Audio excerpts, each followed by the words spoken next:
Ngayon mga sir, to may bisita ako ngayon galing Batangas. Yan. Toyota Vios na 2003 yata model. Ang issue nito mga sir, pag bagong andar, nagpi-flicker yung digital display niya. Yan. Tapos gagana lang siya ng matino pagka medyo malayo-layo na yung nabiyahe, pag nakainit na ng husto yung sasakyan. Yan. Kumukundap-kundap siya mga sir yung pag malamig pa. Kaya pagdating nila dito kanina, okay siya kasi nakabiyahin ng malayo eh. Gagawin ko nito, kung ano lang yung makikita kong problema, yun yung gagawin ko. Tapos observe nila ng may-ari bukas pag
okay na ito mga sir, i-assemble na lang natin dito para ma-testing na.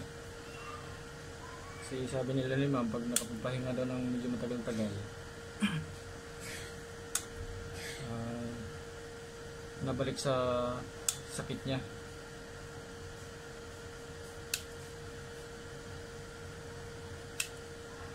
Mas observe na lang din nila bukas pag sa umaga. Simbol natin ito mga sir.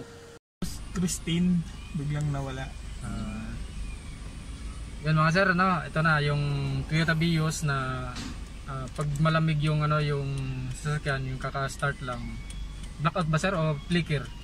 Blackout pagka malamig yung yan. Tapos magpi-flicker.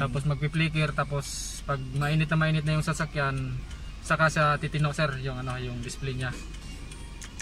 Yan, okay. Okay pa naman siya ngayon, bali observe na lang nila ni sir din to bukas kasi pag sabi ni sir pag malamig daw yung sasakyan eh. Kahit na, pag malamig siya, pag ginanon mo wala talagang handbrake lang boss. Handbrake lang. Yan lang yung kulay pula ng handbrake ang nalabas. Tsaka yung sa sa yung sa tropa ko totally talaga siya eh. Tapos pag tumakbo, pag saka lang lilitaw. Nung una pagkabuhay mo flickering siya.